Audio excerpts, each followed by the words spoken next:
No século XVI, a Europa enlouqueceu com o nascimento de uma das maiores lendas da humanidade, a Cidade de Ouro de Eldorado. Alimentada pela ganância de conquistadores como Hernán Cortés, a busca por essa cidade mítica de ouro fez milhares de homens se embrenharem em selvas americanas. Agora, imagine pegar todo esse contexto de ganância e transformar em uma das comédias mais divertidas, bonitas e subestimadas da história das animações dos anos 2000. Hoje, seremos passageiros das caravelas das grandes navegações, passar pela Corrida do Ouro e entender por que o caminho para Eldorado é uma das grandes joias dos anos 2000. Meu nome é Nathan e nos vemos depois da vinheta.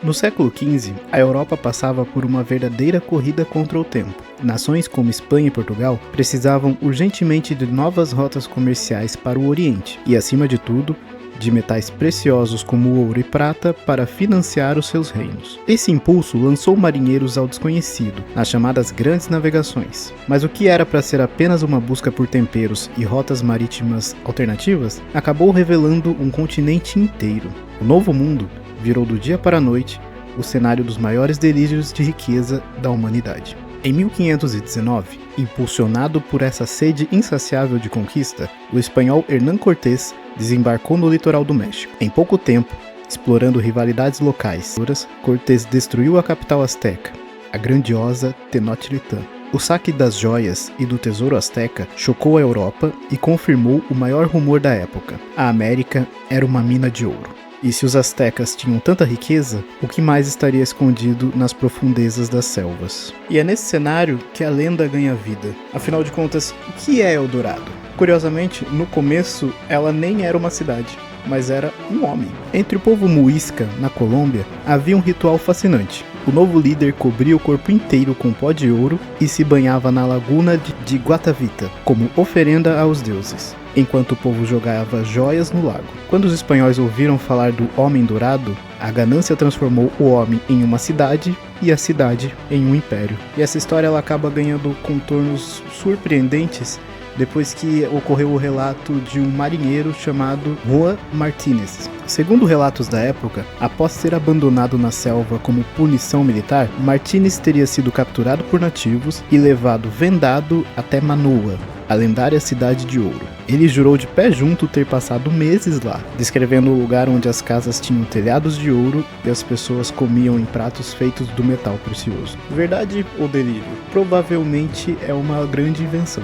E se você acha que toda essa obsessão por ouro ficou apenas na América Espanhola, a gente vai voltar um pouquinho para as aulas de história do Brasil. A sede por metal precioso era uma verdadeira febre continental. No Brasil, os portugueses passaram quase 2 séculos obcecados em encontrar a sua própria Eldorado. Os bandeirantes se embrenhavam no sertão perseguindo mitos como a lendária Serra de Sabarabuçu, uma montanha de prata e ouro reluzente que se diziam brilhar ao longe, associada hoje ao que seria a Serra da Piedade em Caeté, Minas Gerais. Embora nunca tenham achado uma cidade mítica, essa corrida desenfreada culminou no fim do século XVII no descobrimento das minas em Minas Gerais. O resultado? A maior corrida do ouro da história até então, que mudou a capital do país de Salvador para o Rio de Janeiro e drenou toneladas de riquezas para a Europa. Contexto dado, vamos para a animação. O filme começa exatamente em 1519, com Hernán Cortés fazendo um discurso à sua tripulação sobre a próxima expedição que farão em nome da coroa espanhola. Em seguida, somos apresentados aos protagonistas do filme, Túlio e Miguel, 2 procurados pela polícia por trapaça. Rapidamente percebemos que Miguel é muito otimista, enquanto Túlio já é mais realista e responsável pelos seus planos. Em um de seus jogos de dados, eles apostam seu dinheiro para adquirirem um mapa para Eldorado. Eles ganham, mas são descobertos e acabam tendo que fugir da polícia, de um touro e das vítimas de suas falcatruas. Para se safarem, eles acabam entrando em 2 barris de picles, que são içados para um navio e trancados, impedindo que eles pudessem voltar à terra firme. Eventualmente, são descobertos pela tripulação do navio e percebem que estão no navio de Hernán Cortés. Cortés é o arquétipo de um espanhol da época. Ele fala que escolheu seus tripulantes como Jesus escolheu seus apóstolos. e por isso não toleraria clandestinos. E embora fosse católico, era a favor da escravidão e castigos físicos. Ele cita que quando pararem em Cuba, os dois serão escravos nos canaviais. Eu gosto que o roteiro desse filme ele não pinta o Hernán Cortés como um grande herói conquistador. Na verdade, eles fazem questão até de demonstrar como é conflitante uma pessoa que se diz temente a Cristo ser completamente impiedoso. Miguel e Túlio ficam presos por semanas, tentando bolar um plano para sair de lá. Túlio sugere que eles roubem um bote no meio da noite, coloquem muita comida e voltem remando para a Espanha. A ideia parece absurda, mas ao invés de discutir, Miguel só pergunta como eles vão fazer para sair da cela primeiro. Túlio não sabe a resposta, mas Miguel resolve tentar subornar o cavalo de Cortés, Altivo. Ele é um cavalo muito inteligente, apaixonado por maçãs. Com uma maçã na mão, Miguel pede que Altivo encontre um pé de cabra para eles. Túlio acha a ideia ridícula, já que estão falando de um cavalo. Mas ao invés de pé de cabra, o Altivo joga as chaves da cela, quebrando a cara de Túlio. Então, no meio da noite, eles realizam sua fuga. O problema é que Miguel esqueceu de dar a maçã ao cavalo, que passa a relinchar cobrando por sua recompensa. Como os dois já estavam saindo do navio, eles tentam arremessar a maçã, mas ela acaba caindo no mar e o cavalo pula atrás. Com peso na consciência, Miguel pula na água para salvar o animal. E após muitas ondas e caravelas, os três terminam em um bote no meio do oceano. E assim, basicamente o plano do Túlio se concretizou. Eles pegaram o mesmo bote com comida e vão voltar remando para a Espanha. O problema é que ele não contava com um cavalo de 500 quilos nesse bote. Tem uma cena nessa parte do bote que é muito boa. Dá a impressão que eles já se passou vários dias que eles estão em alto mar e os três estão morrendo de fome. Aí de repente, uma gaivota resolve morrer em cima do remo deles e eles ficam muito felizes e esperançosos que eles finalmente vão comer alguma coisa. Mas antes que eles conseguissem alcançar essa gaivota, do nada aparece um tubarão e come ela. A graça dessa cena é que ela é uma zoeira com um dos fundadores da DreamWorks, o Steven Spielberg, que foi diretor do Tubarão de 1975. Se a gente coloca a posição que o tubarão aparece na cena com o pôster de tubarão, fica bem claro que é uma homenagem. Depois de dias à deriva, eles finalmente chegam em terra firme, mas percebem que estão no novo mundo, pois dão de cara com uma caveira rodeada por armas de nativos. Porém, no instante em que Túlio olha ao redor, ele reconhece os pontos de referência marcados naquele mapa que ele havia ganhado dias atrás. E com muita dificuldade convence Túlio e o Altivo a seguirem pela floresta. É então que temos a música A Trilha que Deixamos. Aqui vale comentar que esse filme teve a mesma equipe musical de Rei Leão. A composição foi feita pelo Elton John e o Hans Zimmer, e a letra por Tim Rice. Por isso que as músicas do filme são tão boas, tão divertidas. Mas infelizmente eles não concorreram ao Oscar nem de melhor música, nem de melhor trilha sonora no ano de 2001. Após dias seguindo pela trilha, eles finalmente encontram uma rocha próxima de uma cachoeira que indica que eles chegaram em Eldorado. Como não tem ouro nenhum aparente, Túlio começa a brigar com Miguel, pois fizeram tudo aquilo pra nada.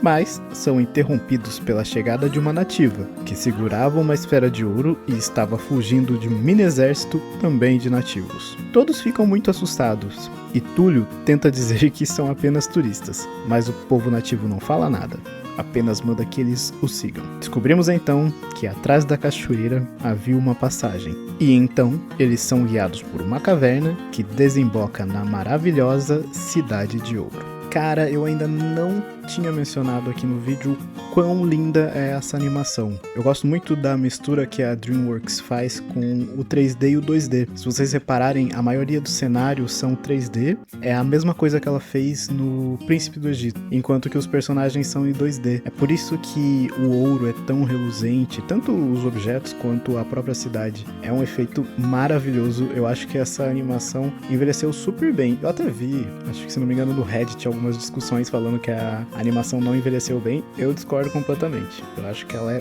linda, linda de se ver. Mas vamos lá.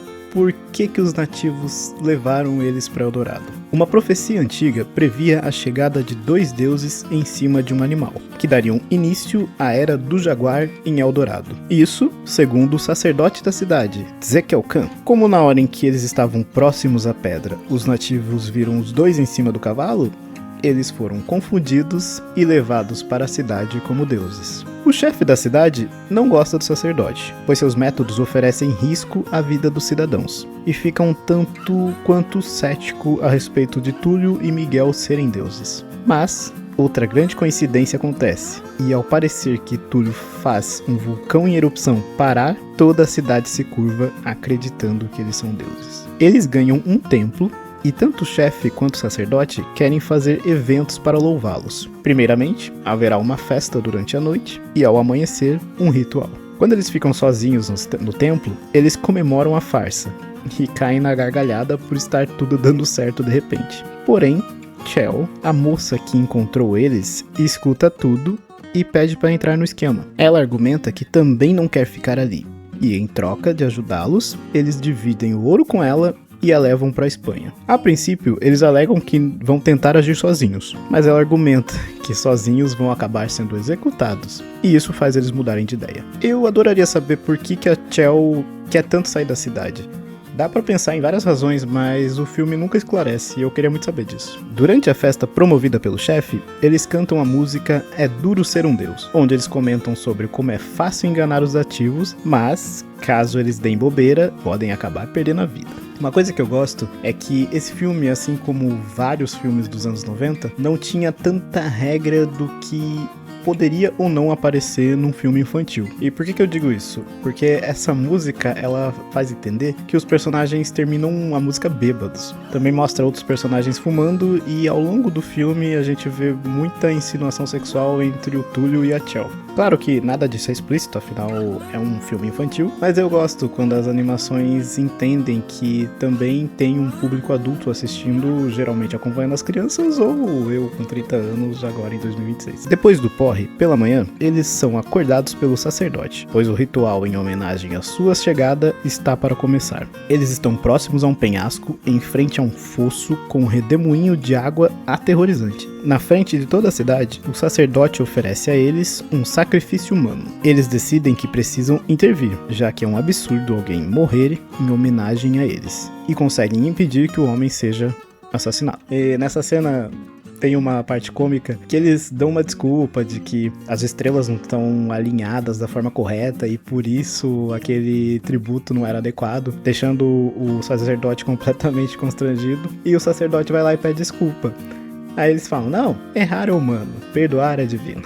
Já o chefe, que tem aquela rixa com o sacerdote, oferece um tributo diferente. Ouro, muito ouro, e pergunta se querem Xibalba. Eles que não entendem absolutamente nada da cultura, comemoram pedindo Xibalba. Mas isso significa mandar o ouro para o mundo espiritual, ou seja, jogar no fosso. Se eles tivessem escutado a Chell no acordo que ela propôs, eles não tinham feito essa baboseira. Mas graças a ela, eles conseguem reaver esse ouro que estava indo por água abaixo, literalmente. Como resultado dos tributos, o chefe ri do sacerdote, que não pretende deixar isso barato. E como desgraça pouca é bobagem, Hernán Cortés chega ao litoral, encontra o bote e as pegadas de Túlio e Miguel, resolvendo seguir para ver no que dá. Em Eldorado, Miguel pergunta a Túlio como eles vão fazer para levar todo aquele ouro para a Espanha. Eles então resolvem pedir ao chefe que construa um barco para que eles voltem para os céus. O chefe lamenta, afinal a profecia dizia que ficariam com eles por mais 1000 anos, mas diz que pode construir um barco em uma semana. O Túlio acha o tempo longo demais. Já eu fiquei impressionado, eu achei uma semana um tempo super curto para a construção de um barco. Túlio chega a cogitar, e se eles pedissem ao sacerdote Ezequiel Khan, quanto tempo será que ele demoraria? Provocando a rixa que há entre o líder e o sacerdote. Então, o chefe diz que consegue terminar um barco em 3 dias, e eles aceitam. Tudo acontece porque eles estão morrendo de medo de ser descobertos, e como eles já têm o ouro, agora o próximo passo é sair de lá o mais rápido possível em segurança. Por isso que eles pressionam tanto para a construção desse barco ser rápida. Como eles correm perigos de ser descobertos, Túlio pede para Miguel que não saia, pois eles precisam ser vistos o mínimo possível. A Chell, que está interessada em pegar Túlio, fala para Miguel ir passear e deixar o Túlio com ela, pois o Miguel está muito ansioso para poder olhar e conhecer melhor a cidade. Ele concorda e vai embora. Ele percebe que não tem ninguém nas ruas e descobre que isso são ordens de Ezequiel Khan, pois a cidade será purificada. Miguel também descobre que o sacerdote tem dado muitas ordens em seu nome e manda que as pessoas saiam, e se divirtam. Ele passa um tempo conhecendo a cultura, se apaixonando por aquele povo e se sentindo parte da cidade enquanto toca a música Te Amo. O sacerdote, vendo que Miguel está interagindo pacificamente com o povo, fica confuso, pois esperava que os deuses voltassem para punir os pecadores. E eu acho muito interessante que o roteiro tenha colocado todo esse fanatismo em cima de um sacerdote de uma religião pré-colombiana, porque chega a ser irônico o fato de Miguel e Túlio serem espanhóis, já que a história mostra que uma das inquisições mais violentas da Igreja Católica foi a Inquisição Espanhola. Eu acho muito interessante. Confuso, o sacerdote recorre a Túlio. Ele solicita que deem início ao ritual de purificação da cidade, condenando os pecadores ao sacrifício que exige a Era do Jaguar. Túlio fica horrorizado, mas finge concordar parcialmente, pois para a decisão final precisa consultar o deus Miguel. E uma coisa que eu esqueci de mencionar, embora o Túlio e o Miguel sejam deuses falsos, o sacerdote é super poderoso. Ele domina uma magia que não é tão explorada no filme assim. A gente vê, tem algumas cenas assim,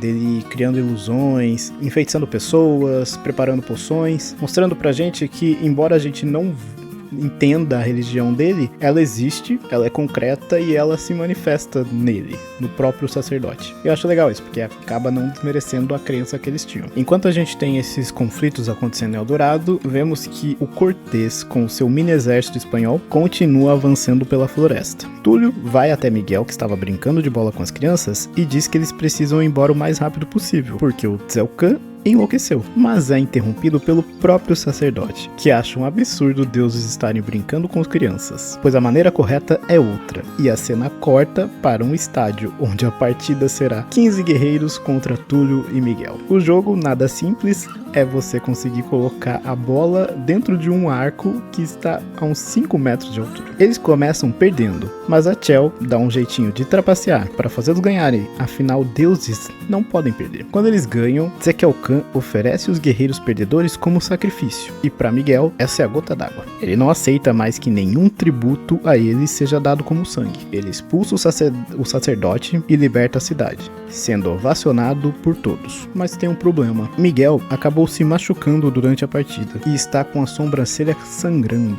Só que para o Tzeucan, a razão de deuses exigirem sacrifícios de sangue é que deuses não sangram. E ao perceber isso, ele entende que se trata de deuses falsos e decide usar sua magia para se livrar deles e purificar a cidade de uma vez por todas. Passam-se os dias e o barco deles fica pronto, mas Miguel fica procurando defeitos, pois não gostaria de partir. O chefe da aldeia diz para ele que caso queira ficar, é só dizer, mas Miguel admite que, embora queira muito, é parceiro de Túlio e precisa voltar. O chefe entende e diz que vai providenciar as melhorias que foram solicitadas ao barco. Mas Miguel reconhece que o barco está perfeito e que errou ao dizer isso. Então o chefe diz, ok, errar é humano, mostrando que sim, o chefe sabe que eles não são deuses. Miguel volta ao templo e escuta Túlio e Chell conversando sobre o futuro. Túlio se declara para ela e sugere que eles deixem o Miguel de lado. E na verdade isso é um mal entendido, porque o Túlio estava tentando dizer que na relação entre ele e a Chell, o Miguel ficaria de lado, já que ele quer ter algo mais sério com ela. Mas Miguel interpreta como o fim da parceria e decide que não irá mais considerar Túlio em suas decisões. Enquanto isso, Tzeucan conclui uma poção que dá a ele o poder de dominar uma estátua gigantesca de um jaguar, e ele usará isso para destruir a cidade.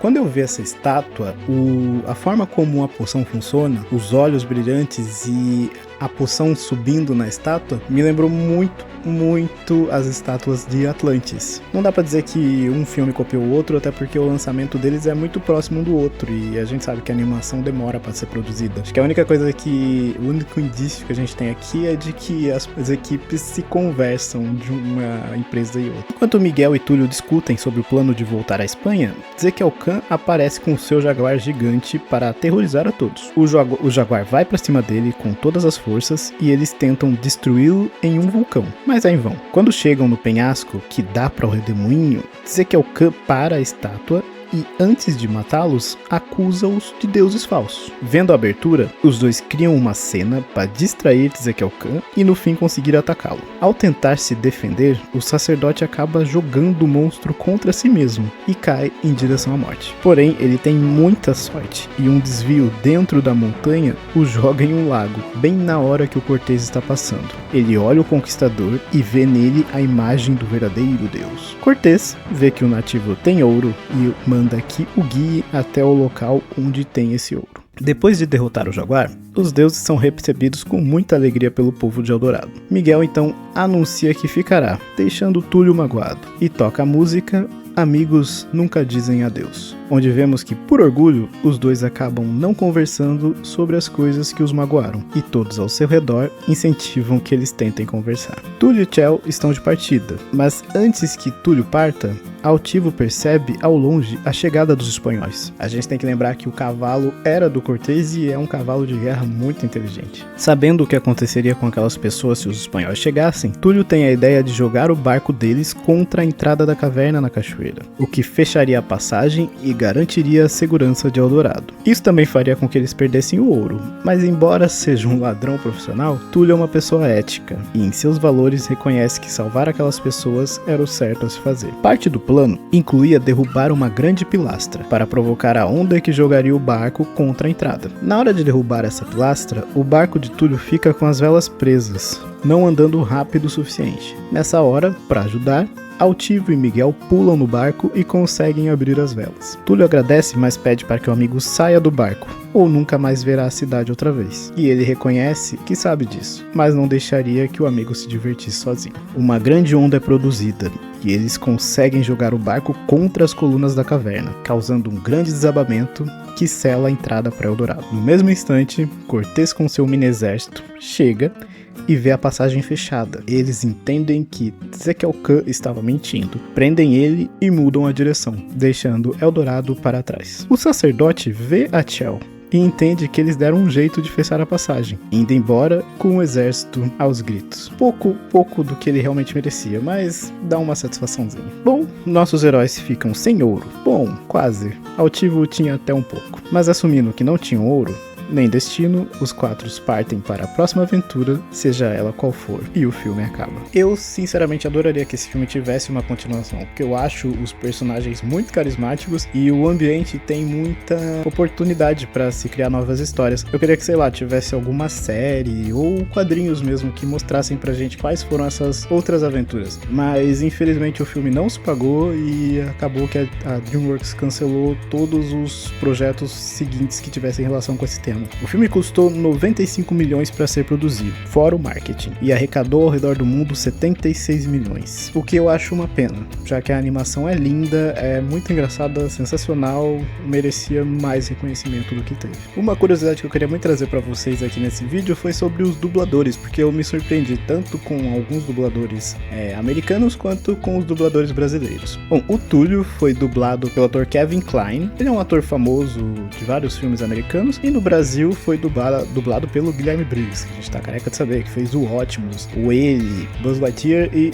milhares de outros personagens. Já o Miguel foi dublado pelo ator Kenneth Branagh, e esse eu achei muito legal porque ele é o ator que faz o Gilderoy Lockhart em Harry Potter e a Câmara Secreta. E embora nas gravações do filme ele não tivesse ainda caracterizado, na pós-produção, quando faz o making off, ele já dá os depoimentos dele com o cabelinho do Lockhart. Eu achei o máximo, eu não sabia disso. Já o dublador brasileiro foi o Marco Antônio Costa, que é famoso por ser a voz do Johnny Depp, George Clooney e também a voz do Kovu de Rei Leão 2. A Chell foi dublada pela atriz Rosie Pérez e no Brasil ela foi dublada pela atriz Danielle Vinitz, que eu não sei como que a geração atual conhece ela, deve conhecer muito pelo filme Até que a Sorte Nos Separe, mas eu cresci vendo ela em várias produções da Globo, seja filmes ou novelas ou séries. Você viu a lojinha do Rebobinando Desenhos? Aqui na nossa página inicial tem o ícone loja. Lá deixamos fixados todos os DVDs de filmes que já falamos e também os livros que mencionamos.